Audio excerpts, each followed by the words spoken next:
세상은 1등만 기어가는 세상이죠. 그래서 2등만 돼도 세상에는 소망이 없습니다.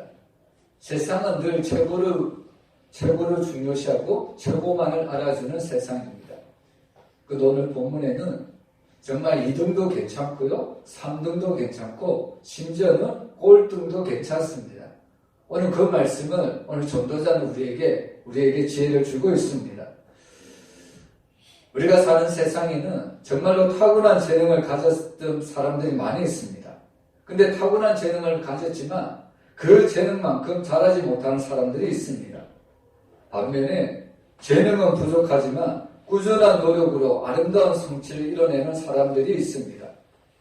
그래서 사실 중요한 것은 여러분 재능보다 중요한 것은 지속의 열정입니다.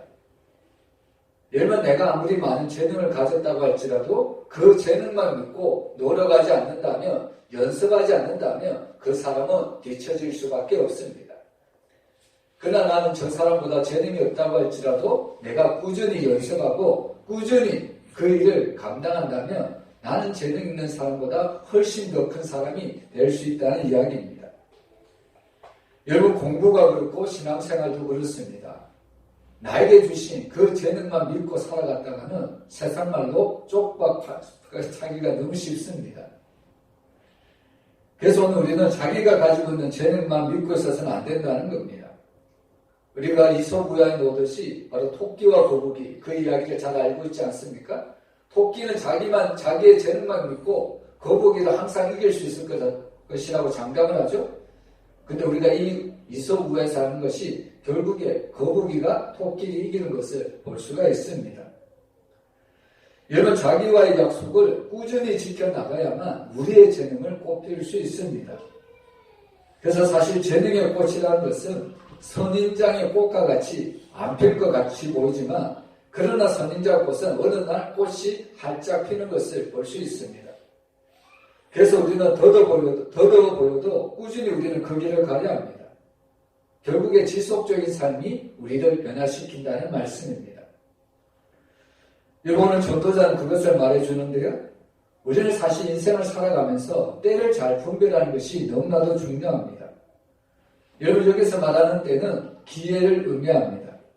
그리고 시간을 의미하기도 하는데 이것은 사람이 인생을 살아갈 때 얼마나 중요한 것인지 모릅니다.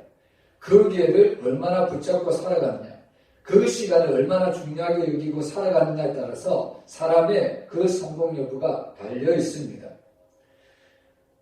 여러분 헬라어에는 이 때라는 단어가 두 개의 단어가 있는데 바로 카이로스라는 단어와 크로노스라는 단어가 있습니다.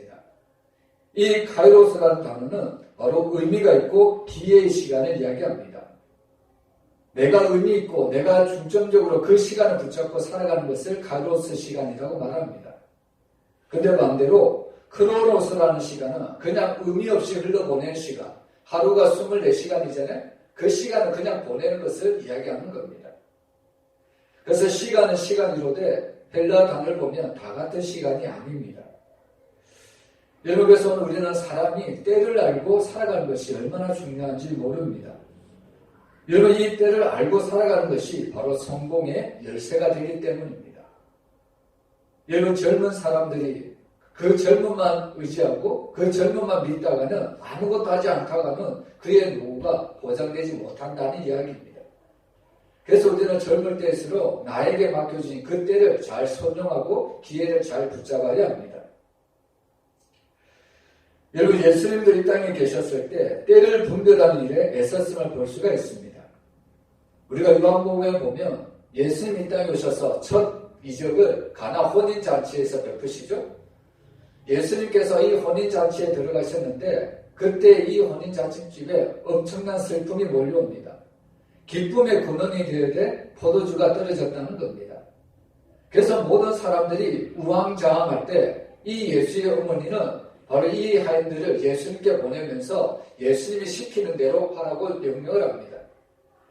그때 요한복음 2장 4절을 보면 예수께서 이르시되 여자여 나와 무슨 상관이 있나이까 내 때가 아직 이르지 아니하나이다 라고 이야기를 합니다.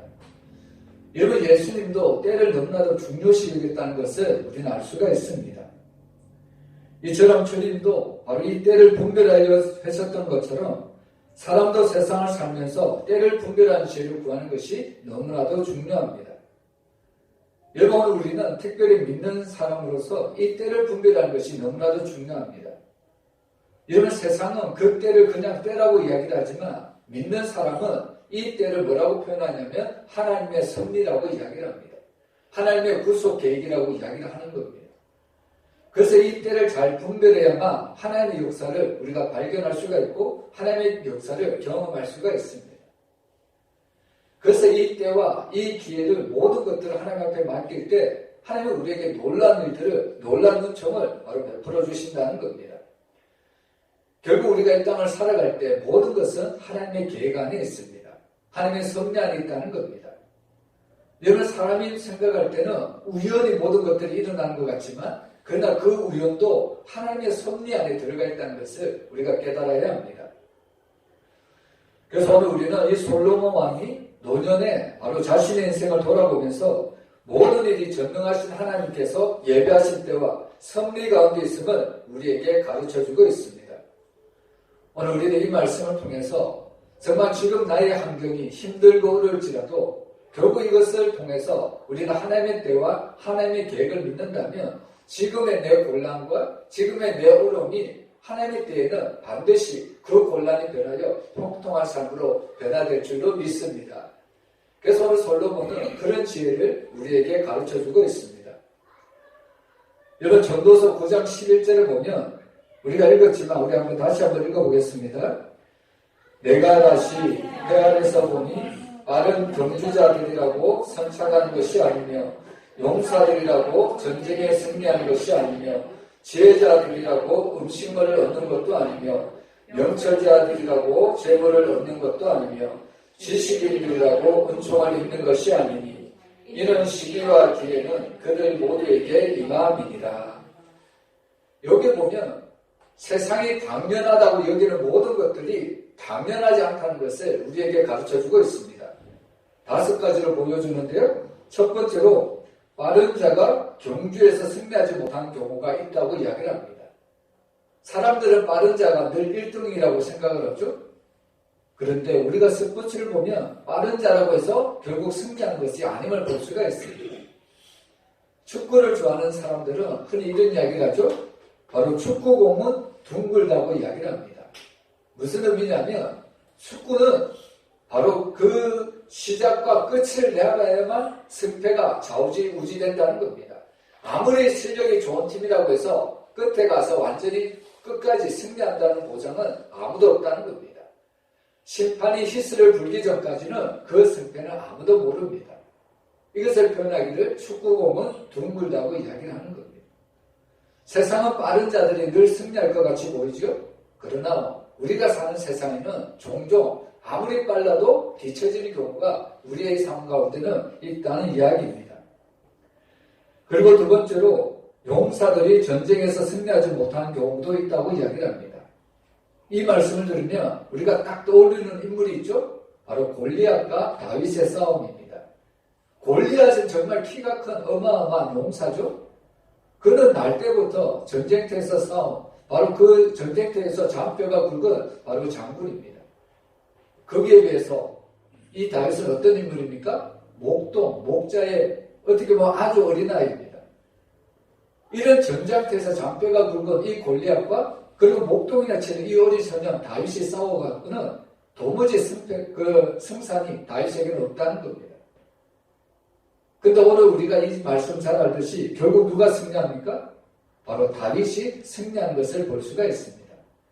이것을 통하여 하나님은 우리에게 정말로 중요한 교훈을 주죠. 전쟁은 여호와께 속했다는 그 교훈을 우리에게 주고 있습니다.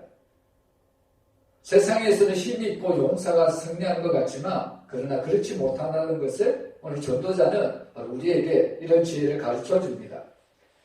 그리고 세 번째로 지혜 있는 자가 음식물을 구하지 못하는 경우도 있다고 이야기를 합니다. 여러분, 흔히 개미와 같이 부지런히 양식을 준비하는 것과 또 성실하고 근면한 사람이 식물에 궁핍하지 말아야 되는 것이 마땅한 세상의 이치입니다. 그러나 아무리 열심히 일을 해도요, 결국에 그 가운데는 내가 아무리 세상에서 부지런히 일하고 근면하게 일을 한다고 할지라도 배고픈 사람은 여전히 우리 주변 가운데 있다는 것을 우리가 잘 알 수 있는 거죠. 그리고 네 번째로 명철한 사람이 재물을 소유하지 못하는 경우도 있다고 이야기를 합니다. 여러분, 세상에는 지혜자가 재물을 얻는 것이 너무나도 쉽죠? 그러나 아무리 훌륭한 지혜를 가진 자라도 사업에 종종 실패하는 경우를 우리가 볼 수가 있습니다. 그리고 다섯 번째로 지식인들이 은총을 잊지 못하는 경우가 있습니다. 여러분, 다니엘이 그 바벨론 왕에게 그가 꿈을 해석해 주었을 때, 또 요셉이 바로 왕의 그 꿈을 해석해 주었을 때 얼마나 그 바로 왕이나 그 느부갓네살 왕이 이 요셉과 다니엘을 높여줍니까? 여러분, 세상에는 이처럼 지식인들을 높여주고 은총을 베풉니다. 그러나 때로는 그것을 인정하지 못하고 이 지식인들을 냉대를 받고 잊혀진 존재가 될 수도 있다는 이야기입니다. 그래서 제가 앞에서도 얘기했지만 세상에서는 1등을 늘 기억하지만 그 1등이 영원한 1등이 아니라는 말씀입니다. 그래서 오늘 우리는 본문을 통해서 크게 세 가지를 우리가 교훈받을 수가 있는데요. 여러분, 첫 번째로 승리는 하나님의 섭리와 예비하신 데 있다는 것을 우리에게 교훈해 줍니다. 우리 전도서 9장 11절 상반절만 우리 한번 같이 읽어보겠습니다. 내가 다시 해 아래에서 보니 다른 경주자들이라고 선출하는 것이 아니며 용사들이라고 전쟁에 승리하는 것이 아니며. 여러분, 이 말씀을 보면 한마디로 말해서 뛰어난 능력과 조건을 가진 사람이라고 한다고 할지라도 반드시 최고의 자리에 오른다는 보장은 없다는 겁니다. 여러분, 환경이 아무리 좋은 그 가문에 태어난다고 할지라도 그 사람 또한 자기의 부모처럼 그 가장 최고 높은 자리까지 올라갈 수 있다는 보장은 아무도 할 수가 없다는 이야기입니다. 그리고 반대로 부족하고 실력이 떨어진다고 해서 반드시 실패자가 된다거나 뒤로 처지는 법도 없다는 이야기입니다. 여러분, 우리도 어릴 때 운동회에서 달리기를 한두 번 우리가 한번 해보았을 기억이 있을 겁니다. 여러분, 달리기를 했을 때 그때 꼴찌를 하고 실망하는 손자에게 할머니가 이 손자에게 이런 위로를 합니다. 천천히 가거라. 꼴찌도 괜찮다. 서둘러 자빠지면 너만 다친다. 암만 늦게 가도 내 몫은 있는겨. 앞서간 애들이 다 골라간 것 같아도 남은 내 몫이 의외로 실속이 있을 수 있는겨. 여러분, 할머니는 이 어린 손자가 정말 달리기에서 꼴찌했다고 엉엉 울고 낙심하고 슬퍼하고 있을 때 이런 말로 격려를 했다는 이야기입니다. 여러분, 사실 할머니는 많이 배우지 못했겠죠? 그럼에도 이 할머니는 사람 인생의 지혜를 가지고 손자에게 교훈을 하고 있습니다. 다른 사람들이 다 앞서가서 그 아이의, 그 손자의 몫이 없는 것 같이 보여도 그래도 손자의 몫은 남아있다고 이야기를 합니다. 그리고 그 남아있는 몫이 앞에 달려간 사람이 다 중요한 것을 가지고 갔고 남아있는 것은 하찮아 보일 수 있는 것 같아도 오히려 그 남아있는 하찮은 것이 이 아이에게는 더 소중한 것이 될 수도 있다는 의미입니다. 여러분은 본문 말씀처럼 우리가 정말 빨리 달린다고 해서 또한 날쌔다고 해서 여러분 그 사람이 남보다 앞서 목적을 성취하고요 상을 받게 되는 것은 아닙니다. 남보다 비상한 재주가 있다고 해서 그 사람이 반드시 남보다 더 성공하는 것도 아닙니다. 그리고 남은 실패도 꼭 나만은 성공할 거야. 그것도 보장되지 않습니다. 아무리 재주가 많고 좋은 재주를 가지고 있어도 얼마든지 넘어지고 실패할 수도 있다는 이야기입니다. 세상에는 누구나 저 사람은 으뜸이 될 거야, 최고가 될 거야, 제일이 될 거야 높여주지만 그 사람도 뒤돌아보면 어느 순간 낮은 자리에 처할 수도 있다는 이야기입니다. 여러분, 그래서 인간의 하와 복이 반드시 그 행위나 그 지혜에 따르지 않는다는 것을 솔로몬은 깨달았습니다. 또한 아무리 좋은 재주가 있고 힘이 세고 거인이거나 전사라고 해서 꼭 이기는 것도 아니라고 이 솔로몬은 알았습니다. 사무엘서 17장을 보면 소년 다윗이 골리앗과 싸워서 이기는 장면에 보면 다윗은 골리앗을 향하여 너는 칼과 창과 단창으로 내게 오거니와 나는 만군의 여호와의 이름 곧 내가 모욕하는 이스라엘 군대의 하나님의 이름으로 내게 간다고 이야기를 합니다. 그러면서 하는 말씀이 전쟁은 여호와께 속한 것인즉 그가 너희를 우리 손에 붙이시리라. 이렇게 하면서 돌을 던져 바로 그 골리앗을 죽였다는 이야기입니다. 여러분 여기서 우리가 중요하게 생각해 봐야 될 것이 다윗이 물맷을 던져서 골리앗을 던졌습니다. 돌을 던진 것은 누굽니까? 다윗이죠. 그런데 그 골리앗을 죽인 사람은 누굴까요? 죽인 분은 누굴까요? 하나님이라는 겁니다. 여러분 이 다윗은 돌을 던졌고요. 그 돌을 통해서 하나님의 역사, 그 역사를 일으키신 분은 하나님의 역사라는 겁니다. 우리가 이것을 잊어서는 안 됩니다. 여러분 사실 아무리 다윗이 아무리 돌을 잘 돌린다고 해서 그것이 그 골리앗의 이마에 딱 중앙에 박혔다고 해서 그 용장이 그 장군이 그 골리앗이 그 돌 한 방을 맞았다고 해서 넘어지고 죽을 수 있을까요? 바로 하나님이 함께 하셨다는 겁니다. 이것이 너무 중요한 거죠. 그래서 사실 우리가 살아갈 때 이 때와 이 기회를 잘 분별해야 되는데 사실 이 때와 이 기회를 잘 분별한다는 것은 모든 것을 하나님께 맡기는 사람이 때와 기회를 잘 맡기는 것이라고 우리가 알 수가 있다는 겁니다. 여러분 다윗은 늘 어디를 가든 승리를 했죠? 늘 하나님께서 그를 도와서 승리케 하여 주셨습니다. 그래서 잠언서에 보면 잠언 21장 31절 우리 같이 읽어보겠습니다. 사울 나를 위하여 마병을 대비하거니와 이김은 여호와께 있느니라. 아멘. 여러 세상도 전쟁터에서 싸워서 이기기 위해서는 군대를 모집하고 그리고 많은 좋은 무기들을 모집합니다. 그래야만 전쟁에서 이길 수 있는 거죠. 그런데 믿음의 사람들은 물론 전쟁터에 나가서 이런 것들 이기기 위해서 여러 가지 것들을 준비하기도 해야 되지만 그러나 가장 결정적인 승리는 어디에 있냐면 바로 이김은 여호와께 있다는 그 고백을 가지고 나아가야 된다는 겁니다. 여러분 다윗은 늘 전쟁터에서 잔뼈가 굵은 사람이죠. 그런데 다윗은 전쟁터에서 늘 나갈 때마다 말을 의지한 것이 아니고 군대를 의지한 것이 아닙니다. 누구를 의지했을까요? 여호와 하나님을 의지했다는 겁니다. 그는 항상 전쟁터에 나갔을 때 만군의 그 살아계신 여호와 이름으로 나갔습니다. 그럴 때 하나님은 바로 이 다윗의 고백대로 이김을 허락해 주셨습니다. 오디세이아를 지은 고대 그리스 시인 호메로스는 이런 이야기를 합니다. 싸우는 것은 사람이지만 승리를 주시는 것은 하나님이다. 이런 고백을 했습니다. 정말 맞는 말이지 않을까요? 이런 싸우는 것은 사람입니다. 근데 중요한 것은 승리를 주시는 분은 오직 하나님밖에 없다는 겁니다. 그래서 우리의 입술에서 늘 고백해야 되는 것이 전쟁은 하나님께 속했다는 겁니다. 여러분 사실 우리가 사는 삶이 어떤 삶입니까? 여러분 사실 우리가 사는 모든 삶이 전쟁터입니다. 총과 칼을 안 들었을 뿐이지 정말 우리가 사는 삶은 치열한 전쟁터입니다. 여러분들도 직장생활에서 그것을 가끔씩 느낄 겁니다. 정말 살아남기 위해서 정말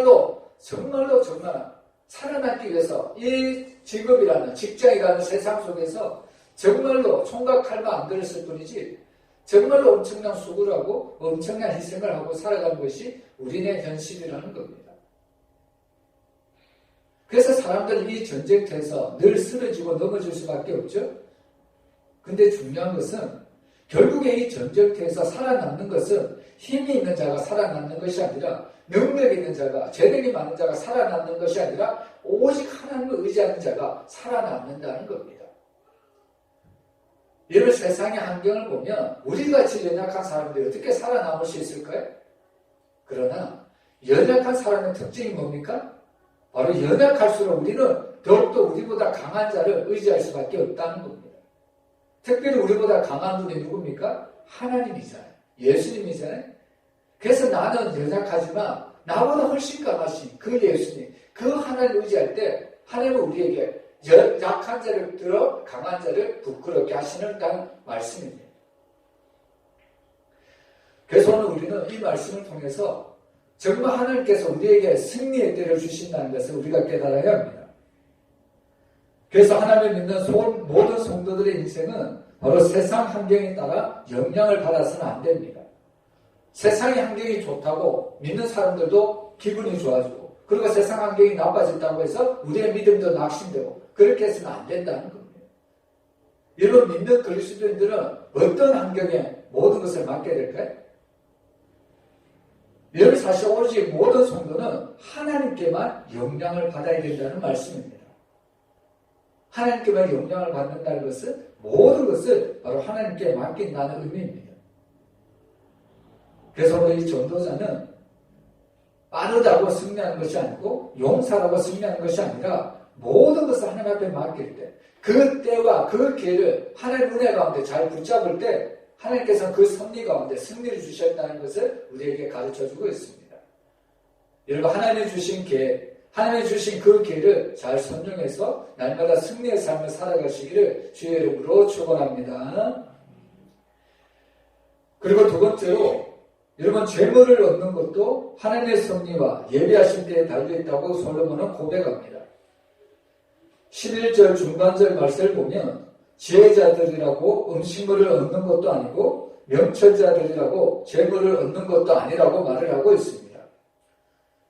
여러분 다른 사람보다 똑똑하고 총명하다고 해서 다른 사람보다 많이 배웠다고 해서 그 사람이 재물을 더 많이 모으는 것이 아니라는 말씀입니다.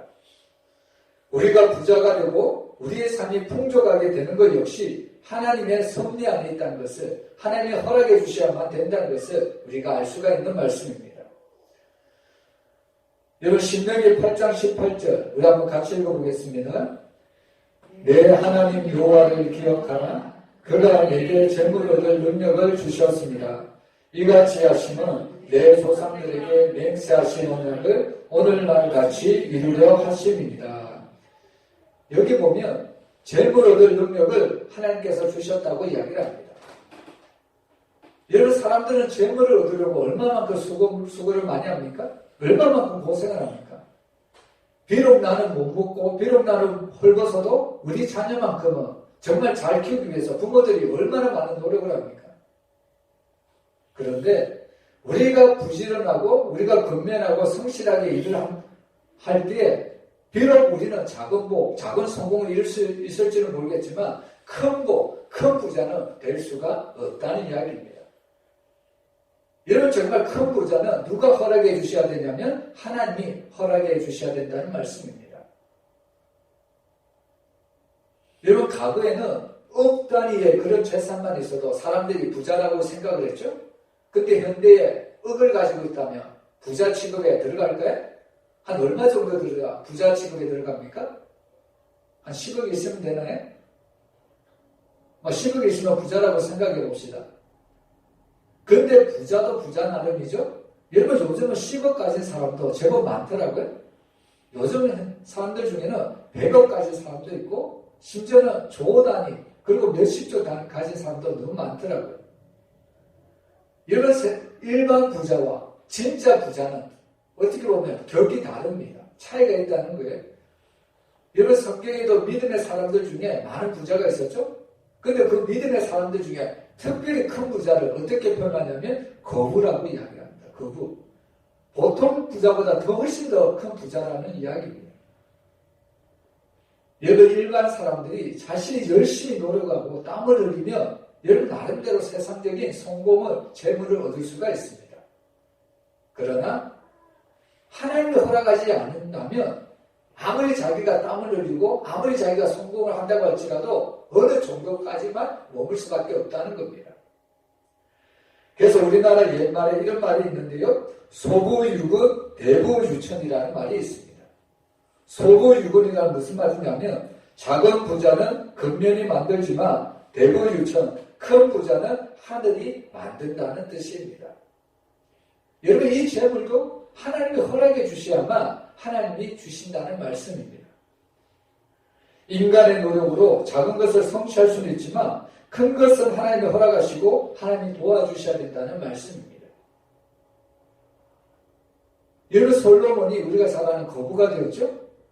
근데 솔로몬이 어떻게 해서 거부가 되었습니까? 자기가 잘해서 거부가 되었을까요? 하나님이 도와주셨다는 이야기입니다. 하나님이 솔로몬 인생에 계획을 하셨다는 이야기입니다. 그래서 오늘 하나님은 이 솔로몬에게 세상의 모든 열왕보다 더 큰 지혜를 주시고 또 부를 주시고 명예도 주시고 권력도 주시고 재산도 주셨습니다. 그래서 사실 큰 부자는 정말로 큰 부자는 하나님께서 허락해 주셔야만 바로 큰 재물을 모을 수 있다는 것을 우리에게 알려주고 있습니다. 여러분 큰 부자가 되고 싶으십니까? 그러면 정말로 우리가 큰 부자가 되려면 어떻게 될까요? 하나님은 우리에게 그 방법을 알려주고 있습니다. 예수님이 말씀하셨듯이 너희는 먼저 무엇을 구하라고요? 그의 나라와 그의 의를 구하라고 이야기합니다. 하나님의 나라와 그의 의를 구할 때 하나님이 모든 것들을 우리에게 더하여 주신다고 말씀합니다. 여러분 하나님이 이 땅에 살아가는 믿음의 백성들에게 정말로 궁핍하게 살아가는 것을 원하실까요? 하나님은 그런 분이 아닙니다.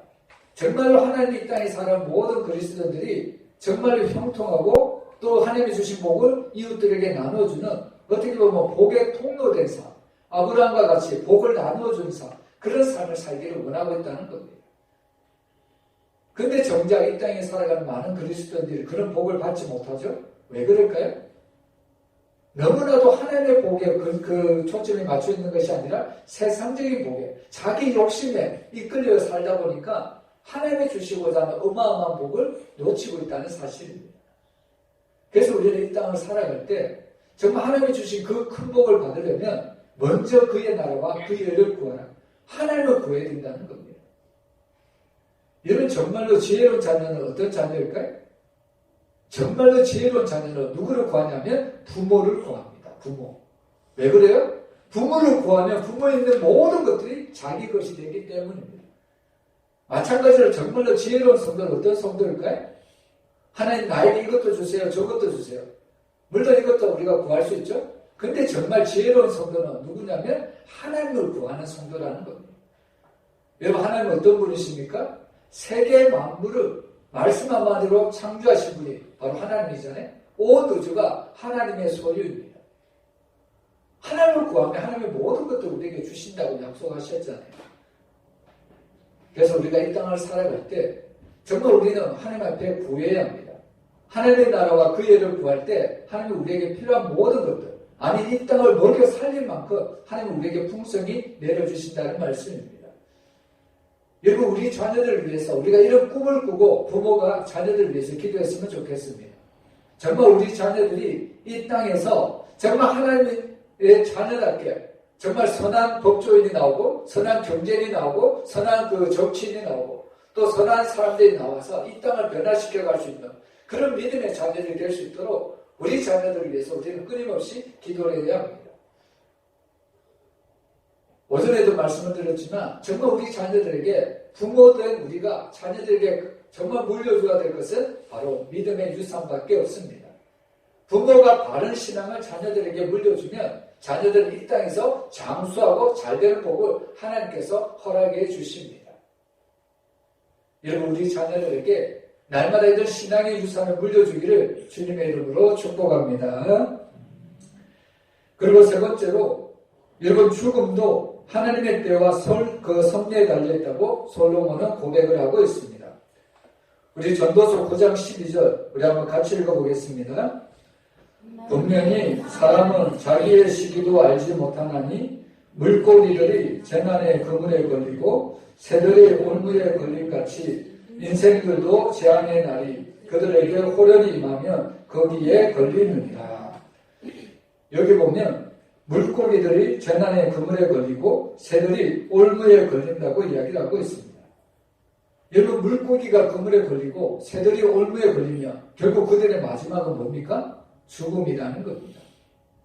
그래서 이 뒷구절을 보면 인생들도 재앙의 날이 그들에게 호련히 임하면 거기에 걸린다고 말합니다. 어디에 걸린다고요? 죽음에 걸린다는 겁니다. 사람들이 제일 두려워하는 것이 뭡니까? 죽음이잖아요. 죽음. 내가 이 땅에서 아무리 많은 재물을 가지고 또 이 땅에서 아무리 권력을 가지고 명예를 가진다고 할지라도 그 사람들은 늘 두려워합니다. 왜냐하면 그 사람 끝에는 죽음이 다가오기 때문입니다. 여기 이 땅에 살아가는 사람들을 보면요.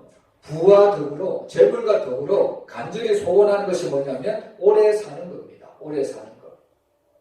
지금은 좀 덜한 것 같은데 우리 이전에 한국 사람들 보면요. 어떻게 했었는지 좀 더 오래 살기 위해서 이것저것 막 다 먹죠? 정말 할지 못할지 다 하고 사는 사람들이 한국 사람들이었습니다. 그들이 왜 그런 행동을 할까요? 이것을 먹으면 저것을 먹으면 혹시라도 내가 좀 더 오래 살까봐. 그래서 이것도 먹지 말아야 될 것도 먹고 잡지 말아야 될 것도 잡고 한국 사람들이 예전에 그런 행동을 참 많이 했습니다. 몸에 좋다면 뭐든지 다 먹었다는 이야기입니다. 그런데 여러분 그런 것들을 먹는다고 해서 우리가 오래 삽니까? 또 오래 산다고 해서 그들에게 죽음이 다가오지 않습니까? 그렇지 않습니다. 우리의 삶은 내가 살고 싶다고 해서 사라지는 것이 아닙니다. 사실 우리가 살아가면서 정말로 다양한 죽음을 경험하기도 합니다. 어떤 사람은 병으로 삶을 마감하고요. 또 어떤 사람은 우연한 사고로 삶을 마감하고 또 어떤 사람은 정말로 타인에 의해서 목숨을 잃는 사람들도 우리 주변에는 너무나도 많이 있습니다. 그래서 사실 사람들은 이 죽음 앞에 아무것도 할 수 없는 이 죽음 앞에 두려워 슬퍼할 수밖에 없습니다. 그래서 이 죽음 앞에 오늘 하나님은 어떻게 보면 이런 하루살이 같은 이 인생들에게 하나님은 우리에게 교훈의 말씀을 주는데 잠언 27장 1절 말씀 우리 한번 같이 읽어보겠습니다. 너는 내일 일을 자랑하지 말라. 하루 동안에 무슨 일이 일어나는지 내가 알 수 없음이니라. 여러분 사람들은 내일이라는 영역을 만들어 놓습니다. 그런데 사실 내일이라는 이 영역은 누구의 영역일까요? 사람의 영역일까요? 여러분 내일이라는 영역은 사람의 영역이 아닙니다. 하나님의 영역입니다. 근데 어리석은 사람은 어떻게 해요? 내일을 위해서 자신의 오늘 현재를 많이 모으면 내일도 행복할 거야. 내일도 건강할 거야. 내일도 죽음을 보지 않고 기쁘게 살 거야. 내일이 마치 자기가 내일의 주인이 된 것처럼 마음껏 내일을 위해서 오늘 하루를 열심히 일을 하고 때로 열심히 땀을 흘리기도 하고 내일을 위해서 열심히 운동도 하기도 한다는 겁니다. 근데 성경은 뭐라고 이야기합니까? 정말 오늘 잠언 27장 1절에 나오지만 너는 내일 일을 자랑하지 말라. 하루 동안에 무슨 일이 일어날는지 내가 알 수 없음이라고 이야기를 합니다. 누가복음에 나오는 어리석은 부자와 같다는 겁니다. 여러분 과연 어떤 누가 내일을 장담할 수 있습니까? 여러분 젊다고 내일을 장담할 수 있습니까? 여러분 젊다고 내일을 장담할 수 있는 사람은 아무도 없습니다. 내일을 모르는 것이 인생이라는 겁니다. 사실 우리 인생은 바로 하나님께로부터 하루하루 생명을 보여주시고 연장시켜주시고 보존해주셔야 우리가 사는 것이지 하나님이 오늘 밤이라도 우리를 부르시면 우리는 즉각적으로 하나님의 부르심에 응답하며 그곳으로 갈 수밖에 없습니다. 하나님의 부르심에 누구도 거부할 수 없고 누구도 저항할 수 없습니다. 그래서 사실 인간이라는 것은 이런 내일에 대한 불확실함성 때문에 사람들을 두려워하고 바로 이런 인생에 대해서 허무감을 느낄 때도 종종 있습니다. 그러나 믿는 성도들은 내일이 비록 불확실하다고 할지라도 우리는 내일을 주관하고 내일을 다스리는 하나님 앞에 우리의 모든 삶을 하나님 앞에 맡게 된다는 이야기입니다. 여러분 사도 바울이 우리에게 어떻게 보면 말도 안 되는 권면을 우리에게 주는데 그 말도 안 되는 권면이 뭐냐면 범사에 감사라는 권면을 줍니다. 여러분 믿지 않는 성도들, 믿지 않는 사람들에게 범사에 감사하라 이렇게 이야기한다면 여러분 과연 그 말이 가당키나 할 말씀일까요? 지금 나의 삶을 한결 보면 감사가 아니라 오히려 원망과 불평과 시기와 질투가 나오는 것이 당연한 삶인데 어떻게 이런 삶을 두고 범사에 감사할 수 있느냐? 어떻게 보면 이 말씀은 도무지 인간의 이치로서는 맞지 않는 말씀입니다. 이렇게 세상 사람들은 이 말씀을 이해하고 오해하고 곡해를 합니다. 여러분들도 그렇습니까? 여러분 종종 저도 그렇지만 때로는 성도들이 하나님의 말씀이 떨어질 때 하나님의 말씀이기 때문에 어쩔 수 없이 수긍하고 어쩔 수 없이 그 말씀을 받아들이는 경우도 많이 있습니다. 그리고 또 어떤 성도는 이 말씀이 떨어질 때 겉으로는 표현을 못하지만 속으로는 어떻게 범사에 감사할 수 있어? 어떻게 늘 하나님을 의지할 수 있어? 어떻게 항상 기도할 수 있어? 겉으로는 표현을 안 해도 속으로는 이 하나님의 말씀을 거부하는 성도들도 있다는 겁니다. 근데 정말로 진짜로 믿는 성도들은요, 정말로 범사에 감사합니다. 자신의 환경과 전혀 좌지우지되지 않습니다. 왜냐하면 범사에 정말로 감사할 수 있는 사람은 왜 자신이 범사에 감사할 수 있느냐? 자신의 생명이 하나님께로부터 왔다는 것을 알기 때문입니다.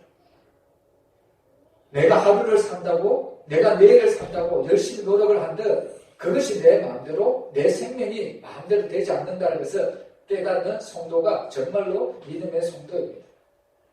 그래서 생명은 내가 스스로 노력을 한다고 해서 얻는 것이 아니라 하나님께로부터 주어져야만 이 생명이 연장되어 있는 것을 알기 때문에 이런 성도는 바로 범사에 감사할 수가 있습니다. 하루를 살아도 범사에 감사할 수 있고요. 환난이 있어도 범사에 감사할 수 있고, 고통이 찾아와도, 질병이 찾아와도 여전히 나에게 생명 주신 그 하나님 앞에 감사할 수 있다는 겁니다. 여러분, 우리가 세상을 살아갈 때 가장 소중하고 가장 중요한 것이 뭘까요? 여러분, 저는 세상을 살아갈 때 가장 소중하고 가장 중요하고 가장 가치 있는 것은 생명이라고 믿습니다. 우리가 세상에서 아무리 많은 것들을 가진다고 할지라도 우리의 생명을 다 잃어버리면, 죽어버리면 아무것도 아니라는 겁니다. 그래서 죽은 사람이 입고 가는 수의에는 주머니가 없다고 이야기하잖아요. 아무리 세상에는 억만장자로 그렇게 삶을 살았다고 할지라도 죽은 뒤에는 한 푼도, 땡전 한 푼도 가지고 갈 수가 없습니다. 그래서 사실 우리가 살아가는 삶 자체가, 우리에게 생명이 있는 것 자체가 하나님이 주신 은혜이기 때문에 늘 그 사람들은 범사에 감사하며 살아갈 수가 있습니다. 여러분, 모든 생명이 하나님께로부터 주어졌다는 것을 믿는 성도들은요, 이런 꽃 한 송이를 봐도 하나님 앞에 감사할 수가 있습니다. 비록 집에서 늘 김치만 먹는다고 할지라도 감사할 수가 있습니다. 또한 우리 집이 아파트가 아니더라도 아주 어떻게 보면 작은 허름한 집에 산다고 할지라도 하나님이 주신 생명 때문에 늘 감사하며 살아갈 수가 있다는 이야기입니다. 여러분, 우리가 살고 죽고 또 가난하고 부유하고 또 우리가 실패하고 성공하는 모든 범사가 하나님께 달려있다는 것을 믿으시길 바랍니다. 그래서 오늘 우리는 그 솔로몬의 이 교훈을 따라서 결국 오늘 우리가 솔로몬은 우리에게 가르쳐주는 세 가지 교훈을 보았는데, 근데 그 세 가지 교훈의 공통점이 뭐냐면 결국에 하나님의 섭리와 그 하나님의 때에 나의 모든 것들을 맞출 때, 하나님을 의지하며 살아갈 때 하나님은 우리에게, 날마다 우리에게 형통한 삶을 허락해 주신다는 말씀입니다. 여러분, 하나님은 한 번도 우리를 버린 적이 없으세요? 하나님은 한 번도 우리에게 불의하게 행한 적이 없습니다. 불의하게 행한 사람은 하나님이 아니라 바로 인간들이죠. 하나님은 그렇게 은혜와 자비와 우리의 모든 필요한 것들을 주셨는데도 불구하고 오히려 사람들은 그 하나님이 주신 것들을 다 배반하고 자기가 가야 될 길, 자기가 세상에서 향락과 쾌락과 그 모든 것을 따르는 어떻게 보면 악의 길로만 갔다는 이야기입니다. 하나님은 우리를 배반한 것이 아니라 사람이 하나님을 배반한 겁니다. 그래서 정말 우리가 이 땅을 살아가는 참된 지혜자의 삶은 우리가 어떠한 환경을 만나든지 하나님만 의지하고 살아가는 사람들에게 하나님은 우리에게 형통을 주시고요, 우리에게 복을 주시고 우리에게 은혜를 다해 주신다는 말씀입니다. 여러분, 우리 이 말씀을 꼭 기억하고요, 우리가 이 땅을 살아갈 때 세상의 힘과 세상의 권력과 세상의 재능을 부러워하는 자가 아니라 온전히 하나님만 의지하고 하나님의 이름만 믿고 하나님 앞에 모든 것을 맡길 때 하나님 우리의 모든 것들을 더럽혀 주신다는 사실을 우리가 믿었으면 너무나도 좋겠습니다. 앞으로 우리의 남은 모든 삶이 하나님께 모든 것을 맡김으로 하나님이 주시는 그 복과 은혜를 누리며 살아가는 저와 여러분의 삶이 되시기를 주의 이름으로 축원합니다. 기도하겠습니다.